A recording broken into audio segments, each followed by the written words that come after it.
ambaye kwa leo ametuma deputy governor wake na tumtolea apology kwa sababu ameitwa kwa Senate.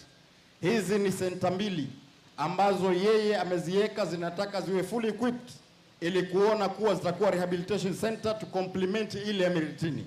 Alafu your excellency, ile ya Miritini watoto ambao wanalala hapo ni 44, 32 wanaume na 12 ni wanawake. Lakini as I'm talking to you hivi sasa, Mheshimiwa Makamu wa Rais, sehemu hili atakana ipanuliwe. Mheshimiwa Kindiki amesema tumeweka budget, lakini mimi nikiwa mbunge wa hapo nataka kusema jambo hili maadamu umelivalia njuga, kitambo budget ifike, watoto wetu wanaumia. Wewe kama Makamu wa Rais, katika kiti ya ofisi yako tuangalie namna gani tutaweza kuongeza ili kuenua katika ile rehabilitation center ya pale Miritini. Pia nataka kuripotia leo, amekuja hapa mtu anaitwa Karisa ambaye yuko pale, ameeleza zile sports ambazo ameeleza, pia mimi sikubaliani nazo, akisema kuwa kuna sehemu kama Aldina na sehemu nyingine ambazo wamezitaja ni sehemu ambazo haziingia akilini, kwa kweli zinafanyiwa mambo hayo ya madawa. Pia vile vile nataka kuripotia kwa mwezi 1.5 hakuna maji katika hiyo rehabilitation center ya Miritini, na amekuja hapa kusema. Kwa hivyo hivi sasa Coast Water ndio ambao wamelipwa pesa last week na Mombasa Water, lakini deliberately sijui ni kwa sababu gani hawaiki maji katika hiyo sehemu ambayo iko hapo. Asante sana. Hiyo excellency nataka kuelezea Karisa hakusema kuelekea kwa hiyo the only rehabilitation center Miritini katika kuifanya kazi wa rais. Mimi pia nilifanya juhudi, niliweka kabro kufikia hapo, barabara nimeifanya imekuwa nadhifu. Kwa hivyo walivyosema madam Mheshimiwa Governor Fatuma Achani, walivyosema na Mheshimiwa Kingi, Mheshimiwa Makamu wa Rais, si kwa kuwa mambo haya hujayasikia, twayafanya chini, twasaidie watu wetu. Ni kwa sababu tu moja ambayo labda hajaweza kufikia kwenye masikio yako. Na vile ulivyosema kwa wewe ni msema kweli, hata mimi Mfulangenge leo nataka niseme kweli kidogo, kukwambia kuwa mlango wako uweke wazi ili na sisi tuweze kufikia, uweze kuyasikia yale tunayofanya katika sehemu zetu. Kwa hivyo kwa haya, asante sana. Mimi nataka kusema Muhammad, ya mwisho kabisa, ya mwisho kabisa, tarehe 26 June, Mheshimiwa Gavana wetu Abdulswamad Sharif Nassir alifanya walk ya awareness ambayo iliunganisha viongozi wote hapa Mombasa ili kusema no to drugs. Kwa hivyo jambo hili ambalo tulipajia njuga leo tumeanza kulifanyia kazi, na hivi sasa yeye hayuko, amesema baada ya mkutano wako ndani ya wiki 2 atatuita tena kama viongozi ndani ya Mombasa to see the way forward. Asante, Mwenyezi Mungu atubariki. Asante sana. Sasa nitachukua wengine wa 4 wa mwisho.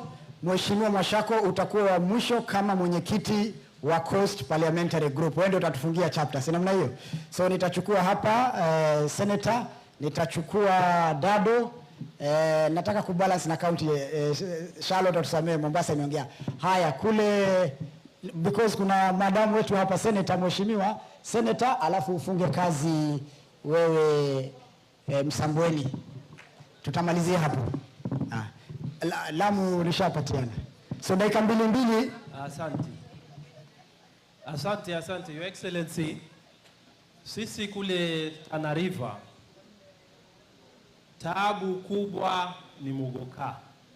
Na hii muguka inakuja kutoka sehemu ya Meru.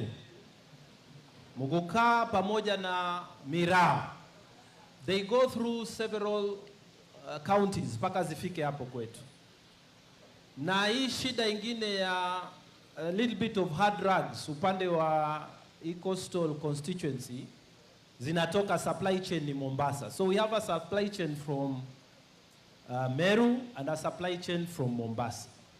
My suggestion is that ikiwa wale polisi wangekuwa wakifanya random search and also to use sniffer dogs, because sniffer dogs ndio wanaweza kupata drugs ambazo zinaletwa. So that's one. Number 2, Your Excellency, tuko na decision. This is my final point. a decision was made in the High Court, and I know Professor Kindiki will relate to this, that Muratina is a traditional brew, and therefore it is not something that should be treated like an illicit drug or an illicit drink. Yeah. Now here in the coast, Tana River tuko na Mkoma, hapa tuko na Mnazi, kuna uko juu kwetu kwa Wajomba tuko na Mbangara.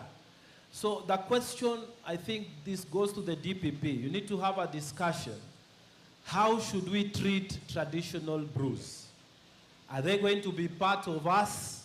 And if they are part of us, how is KEBS relating to that? Because it is also messing up with our people. Kule kwetu Tana River tunajua ule Mkoma, kuna Mkoma mzuri na ule Mkoma mbaya. So we need to have a decision about that, so that we have a proper direction on the issue of traditional brews. Thank you very much. And if you are not agreeing with it, Asante. ngoja nimalize mheshimiwa. Asante. Huyu ODPP, they need to make an appeal on that judgment so that we have clarity on the direction. Thank you very much. Asante sana. Senator Miraj. Alafu Dado, Ambassador, and then tumemaliza na Msambweni, alafu chairman mwenyewe kijana mtanashati. Assalamu alaikum warahmatullahi taala wabarakatuh. Naibu wa Rais, na nikizingatia itifaki zote, tatizo tulilonalo Bwana Naibu wa Rais ni kwamba pale ambapo kuna hivi vituo vya kurekebisha tabia za hawa wagonjwa wetu wa mihadarati, ndio kumekuwa maeneo ya kuuzwa hiyo mihadarati. Ni kumaanisha sisi kama serikali tumewaletea wateja wale walanguzi wa madawa ya kulevya. Hata hapo tunapokwenda ambako Muhammad Ali amekualika mheshimiwa wetu wa Nyali, kando ya skuli, mihadarati inauziwa hapo kila siku mchana peupe. Wazazi wanashika watoto wao, Naibu wa Rais, asubuhi badala ya kwenda kazini inabidi washike watoto wakubwa ambao wanaweza kufika wenyewe, ili kuhakikisha hawalaghaiwi kuingia katika masuala ya mihadarati. Bwana Naibu wa Rais, mimi nilikuwa wa kwanza baada ya kuapishwa. Nilienda kituo cha Citizen na nilikuwa tayari kutaja majina ya wale wanauzia watoto wetu ile inaitwa bugizi, dawa ya wenda wazimu, ndio watoto wetu wanakula. Na sababu usisikie viongozi wa Pwani wakizungumzia madawa ya kulevya ni kwa sababu walanguzi wametumia mbinu mpya ya kuwapa mapanga vijana, wakati sisi tunaendelea kuzungumza masuala ya mapanga, wao wanaendelea kushamirisha biashara yao ya madawa ya kulevya. Kwa sababu ukiangalia ni kitu gani watoto wanaopigana mapanga kwa sababu yake ni nini, utapata the root cause of the juvenile gangs ni hard drugs. Kwa hivyo Naibu wa Rais, unapoondoka hapa, sisi Waswahili hatuna sherehe. Watoto wetu wa kike hawaendi klabu. Sherehe yetu ni harusi yetu, tukeshe. Ni miaka 10 sasa Waswahili, culture ya Pwani, hatuwezi kujidai, hatuwezi kusherekea harusi zetu kwa sababu ya watoto wa mapanga ambao the root cause ni mihadarati. Kwa hivyo Naibu wa Rais, maisha yetu ya Pwani yamebadilika. Na mimi nimekuwa nikilia na nitaendelea kulia kama mtoto wa kike, kama mzazi katika mkoa huu wa Pwani. Nimekwenda kwa ofisi ya yule kiongozi aliyesimamishwa, ikasemekana anapigiwa simu. Nikamwambia mimi nimekuwa katika kituo cha televisheni, nimeongea masuala ya dawa ya kulevya, na mimi leo nimeshindwa kulala kwangu, na niko na barua ya kuhakikisha haya. Na kakangu wallahi billahi aliniambia, Bwana Harsame kama sijakosea yuko hapa, akanambia, dada, tatizo ya mihadarati Pwani, haumjui mzuri ni nani na humjui mbaya ni nani. Hatutapata ofisa mwingine kama Nelson Marwa hapa Mombasa. Ndiye kiongozi peke yake aliyekuwa regional coordinator akipambana head on na masuala ya mihadarati. Asante sana. Na siwaambii hivi kuafisha moyo, ndugu zangu. Sisi tuko hapa, tuko na goodwill kwa sababu kesho na kesho kutwa watoto wetu wa kike hawatakuwa na mabwana wa kuwaoa. Kizazi chetu cha Pwani kinaangamia. Viongozi wetu wa kesho wanaangamia. Na kuomba truthful man, unaporudi Nairobi, isiwe hiki ndo kikao cha kwanza na cha mwisho. njoo utusaidie, na sisi tuko tayari, tutatembea na wewe mguu mosi mguu pili. Asante sana. Kina mama walimwagiwa. Asante sana Senator. Na mama Farida Toli. Asante sana. Wapi? Hata hawakuhusishwa katika hiki kikao. Thank you Senator. Na CSOs nyingine nyingi ambazo zinakazana, kina Abdurrahman Taib ambao wamekuwa wakingangana na sisi kurekebisha, lakini sisi tuwaomba. Thank you Senator. Ndugu zetu ambao ni mapolisi, twawapenda sana, na mkiona amuletewi habari ni kwa sababu watu wakitoka wanakuwa enchanted, kwa sababu hatujui ni nani amekwenda kuambia wauzaji fulani ametuletea habari kwamba wewe ndio unapeana madawa ya kulevya. Asante sana. Asante Senator, thank you. Tumpigie makofi, asante sana. Faisal Msambweni mheshimiwa, alafu sasa tumalize na Dado na CPG chair. Asante sana mheshimiwa Dakika mbili. Na itifaki yote nikizingatia. Asante kwa huu mkutano mheshimiwa naibu wa rais. Ni mkutano wa muhimu na wa maana sana katika mkoa wetu huu wa Pwani, kuja kuokoa vijana wetu wengi walioathirika na utumizi wa madawa ya kulevya. Mheshimiwa naibu wa rais, mimi niko na masikitiko makubwa sana kwa sababu constituency yangu haina port entry, iko katikati. Port entry ni pale Lungalunga na hapa Mombasa. Lakini ya kushangaza, madawa ya kulevya katika Kwale County hub yake ni Msambweni, ikiwa ni Diani. Sasa yani kunishangaza, sisi tumeambiwa tuko na intelligence nzuri sana, kama si ya kwanza, ya pili, ya tatu ulimwenguni. Sasa hii intelligence kazi yake ni nini? It's either mambo ni mawili. Wao wanafanya kazi, wanapeana report. Sasa ile report kufanyiwa kazi, hapo ndio kuna uzembe. Pili, mheshimiwa naibu wa rais, tatizo la officers wetu wa polisi. Watu wakisema officers, yule ambaye anakuwa target ni OCPD na OCS. Sasa pale kwangu Msambweni na particularly Diani Police Station, nimegundua iko tatizo. Tatizo ni overstaying of junior police officers. Kuna junior police officers wamekaa zaidi ya miaka 10+, na in 8 months nimeondolewa OCPDs 2 na wameondolewa OCS 3. Sasa hawa junior officers ndio cartels wa hiyo maneno ya drugs hapo Diani. Asante sana. Sababu wakati OCPD na OCS wamekuja, wanapanga mikakati, hao ndio wakitoka wanatipu hizo. Shukran.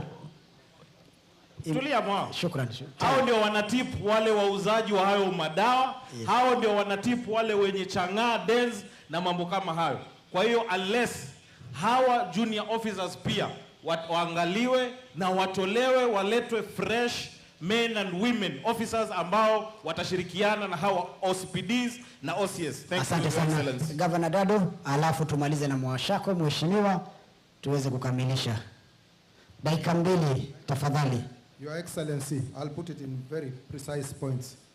First, this country should bring back death penalty like Singapore and other countries to deal with drug dealers. Number 2, we introduce the dangers of drugs to our children in the curriculum from primary, secondary. By the time they reach adolescence, they would have known these dangers. Peer pressure will not affect them. Your Excellency, this country is respected so much. I led a delegation of NACADA to United Nations drug whatever agency. They wanted to legalize bangi that day. I was the first voice that rejected that, and so many countries supported us, and we overcame that motion. Why can't we do it at home here? Finally, as we said, an officer who has not performed should not be transferred but should be sacked there, and those who do well should also be promoted on the spot. I have an example of an officer, an excellent officer here in Kisauni. Nitakueleza IG baadaye, who has done a lot of wonders. Thank you very much. And lastly, let us have now the chairman of CPG, the young man, Mwashako mwenyewe kutoka Taita. Thank you, Moha. Naibu wa Rais, Mheshimiwa Rigiji, mawaziri walioko hapa na all protocols observed. Mimi naitwa Dan Mwashako, mbunge wa Undanyi.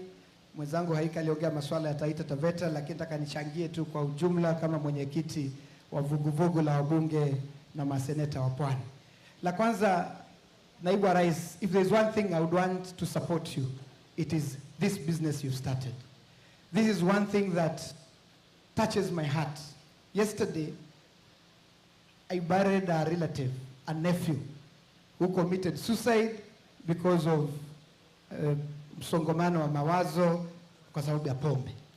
We are losing young men and women kwa sababu ya mambo makubwa sana yanayosababishwa na pombe. So hii safari tuko na wewe.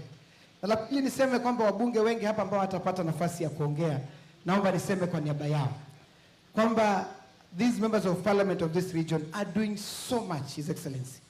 They may not have come to your office. They may not have got an opportunity to call you.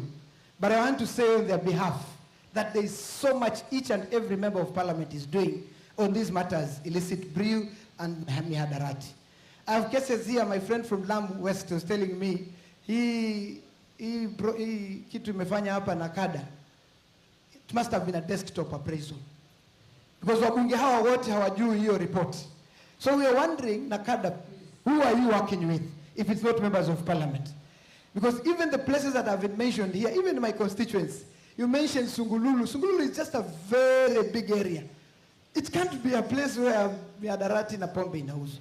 So please just pull up a bit, speak to members of parliament because we know where the problem is. Secondly, I want to appreciate... Lastly, please. I want to appreciate the members of Ngao who have been working very closely with members of parliament, whereby we bring issues to you, and some of them we've acted. But the truth be told, weakest link on these issues are our enforcement agencies. I think it's been said here. Weakest link is enforcement agencies. We give information, these guys get arrested, but within a week, some of them are released by cash bail, some of them never see the inside of a court. So that is the weakest thing. But lastly, before I sit, His Excellency, last parliament I sponsored a bill on alcohol control amendment bill that I wanted to regulate the sizes, the packaging of spirits. We talk about hard drugs here, but spirits that I know there are menace in central Kenya, there are also menace in Taita Taveta.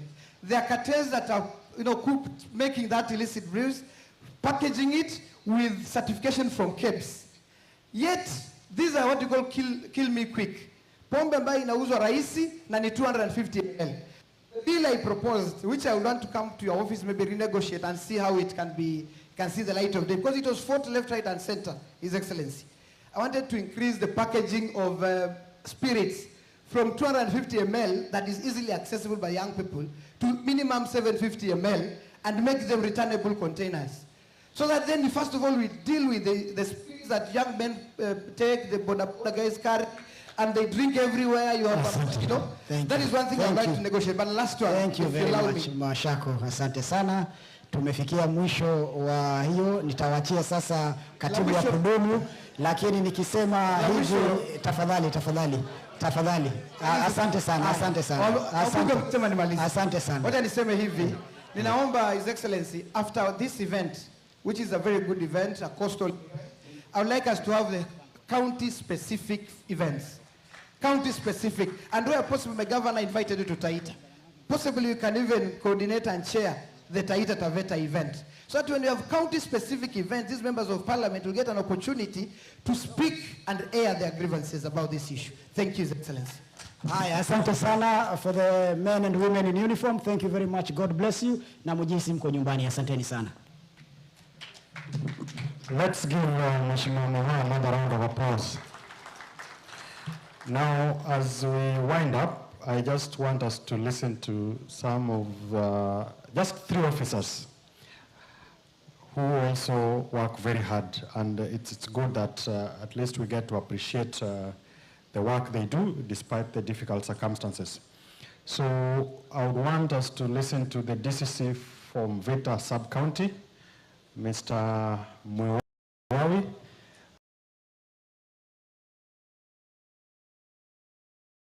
Maybe you can stand up so that we bring the microphone. Where is Mwawi? The next would be the OCPD for Msambweni Sub-County, kwa Faisal, Mr. Gashoki.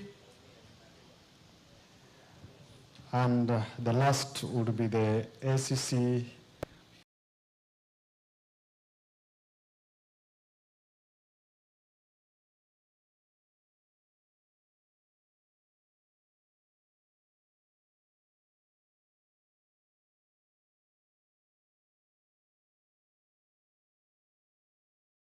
for Masangoni Division from Kilifi County.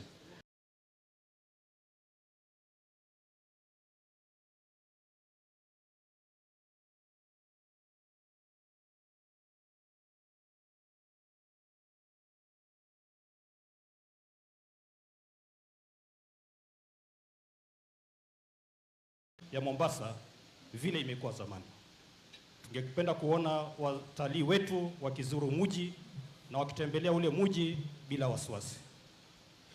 Tatizo hili la madawa ya kulevya tumeliona kwamba wazazi ndio hasa watu tumewalenga zaidi, kwa sababu wazazi wetu katika mji wa Mombasa ni wale wanatetea watoto wao. Ukimkamata mtoto Mombasa utakuta kwamba mzazi anamtetea. Mzazi atashindwa kulipa karo ya shule, lakini kulipa faini ya kotini ama kutoa cash bail anaona ni rahisi. So kile ambacho tumefanya sisi kama kamati ya usalama, tumeamua kuwalenga wale watoto wakiwa shuleni, kwa sababu tunataka kupunguza ile demand. So tumetafuta mentors, tunawazungumzia watoto mashuleni na kuwahimiza kwamba wamebaki mashuleni, na kuona kwamba kupitia wale ambao wameenda vyuo vikuu waweze kuona kwamba hapa Mombasa pia tunaweza kutoa watoto ambao wamesoma na wakapata kufaulu katika maisha yao. So tunatumia hiyo mentorship program na tunaona kwamba inaendelea kutusaidia. Na mwisho tu ningependa kusema ni kwamba ukiingia Mombasa utaambiwa kwamba usijaribu, utauawa. Hiyo vitisho, ningependa kwamba maafisa wenzangu kwamba tusiogope vitisho kama vile. Tufanye kazi kwa pamoja na wale wanaotishia kuelezea vizuri. Tuwataje na we put them on the list of shame. Thank you so much, sir. Thank you. OCPD wa Msambweni. Hebu tupeane microphone pale.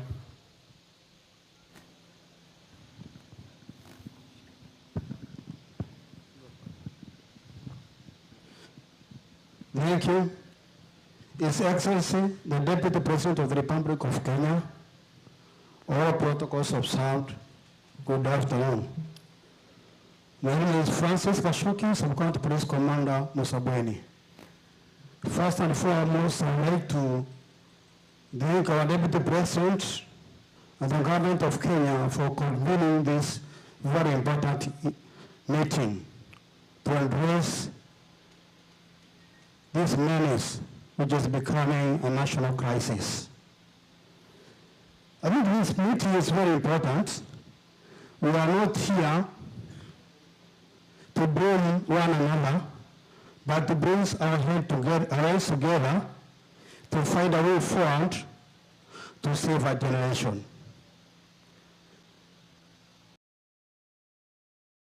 As a police officer,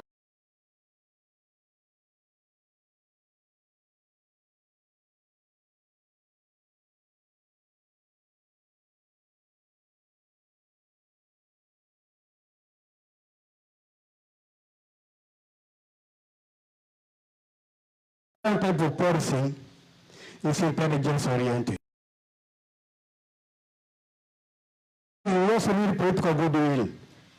And it's so good now that we are seeing our politicians and leaders are coming and going to support police officers, because without you, we cannot make it. One of the challenges we are facing, one is lack of patriotism in our country. We need to love our country and love our people. Because if we don't love our country, then we are going to lose a generation. The other thing is lack of integrity. I don't see the need of acquiring wealth unless you lose your life. Let us love our neighbors as we love ourselves. So, whether you are a leader or a police officer, let us up our game and eradicate this vice. We have challenges. One is with the licensing committee. That is the work of the county government. The licensing is not is done without due diligence. There is no inspection of bars. There is no involvement of all stakeholders. We are all supposed to come on board. Even the Minister of Education, they are there to assess the proximity of schools for the alcoholic liquor outlets. Asante. Excuse me, sir. The other one is about the ODP. I'm glad to hear that now they are going to assist us. So many cases are going unregistered because of lacking results from the government chemists. So if you are going to support us, we are going to win the war against this. You said blue and the other drugs. Then the judiciary. Please, can you ready for the judiciary to assist the members of the National Police Service? Because when you are arrested with one roll of bangi, the minister says that one is for consumption, not for commercial. But drugs is a drug. Whether you are getting several rolls of bangi or not. So assist us in that. Those few remarks, God bless you. Thank you. Where is the SCC? And after the SCC, we'll listen to Mr. Abdallah, the OCS for Jomvu. Your Excellency, the Deputy President, all protocols observed. My name is Precious Damarandu, the Assistant County Commissioner, Matangoni Division in Kilifi North Sub-County in Kilifi County. One major challenge that has to be looked with a lot of sobriety of mind is the operation of mangues, which are Nazi dens, popularly known as mangues, the designated places where we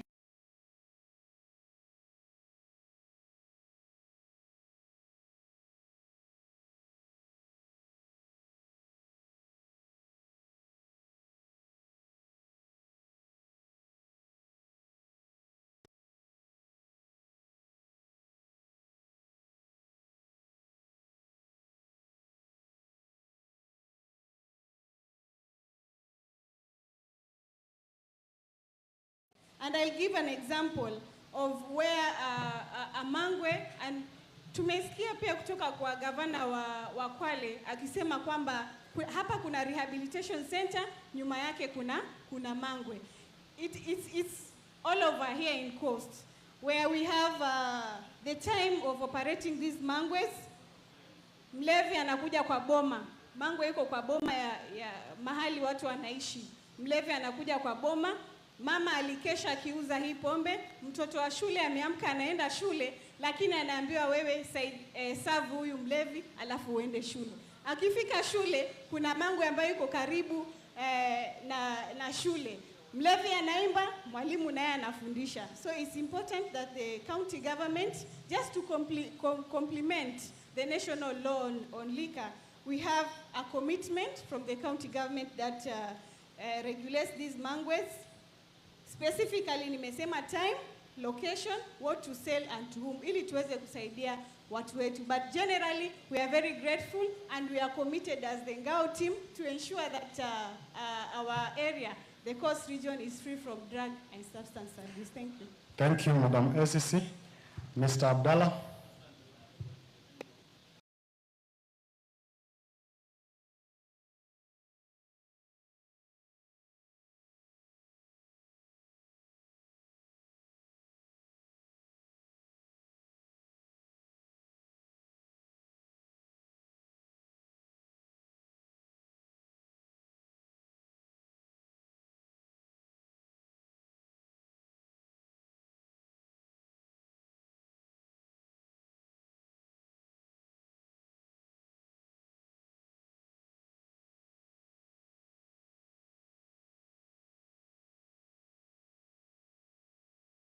Where we so much on our leader, that is His Excellency the President, in ensuring that we talk about this and we look for a way forward. No blame game. We ensure that we discuss on the way to assist our nation. Mombasa, as a county, this menace is there, and we cannot lie to ourselves. And it is a commitment that we have to take as OCSs and leaders of stations. Let us take responsibility and see that we put our best foot forward to ensure that we fight this with the intensity that it requires. On the challenges, all of them has been mentioned, especially from the ODPP side, where we see that most of the cases are not registered because of the quantity. Judiciary being too lenient on the perpetrators, therefore not giving any deterring measures. They will come out of the court having paid fines and continue with the same business. Also, on the county government, they have a responsibility to take, especially on matters of licensing. We see there is an abuse of this liquor, is it a hotel and restaurant, a bar and restaurant license, where the proprietors really abuse the same. We know the conditions that someone has to fulfill to get to register a business like that. But we see in Mombasa County, licenses are applied online. So even the one who is in the office does not even know where the business is located. So if we can go back to the basics, see that every licensing authority should go down to the ground to know what is going on. Where is this business located? Is it near a school, near a religious institution? Is it posing any security threat to the public who are there? Because we see abuse of these drugs and substance equally is directly proportional to the increase in crime rate in this county. So let us all do this together, and we will achieve the best results that we can achieve. And if we talk about multifaceted approach, if we talk about multi-agency approach, let us not do it in offices. Let us not do it in forums.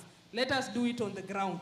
We will talk about it here, but when we go back to the ground, the donkey work is left to the OCSs. It is us who are going for raids. It is us who are doing all this. We are the ones who are gathering intelligence. It is us who are looking for information. Let us all take responsibility and see that we are moving this nation in the best direction that is possible. Thank you so much, and God bless everyone. Now, on behalf of the religious community, I would want to invite an imam to say something. Is there an imam or a sheikh? Okay, any religious leader who wants to say something so that we close this.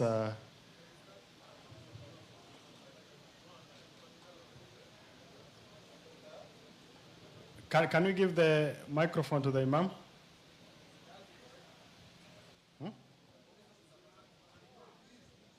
Okay.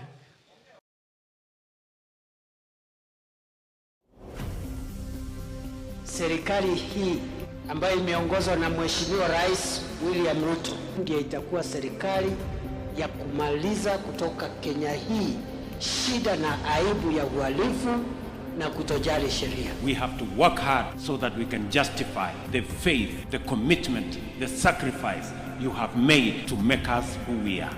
I am really, Your Excellency, very impressed by the Kidik style of management. Akiamua ni hapa, hata kama ikuta anapitia hapa.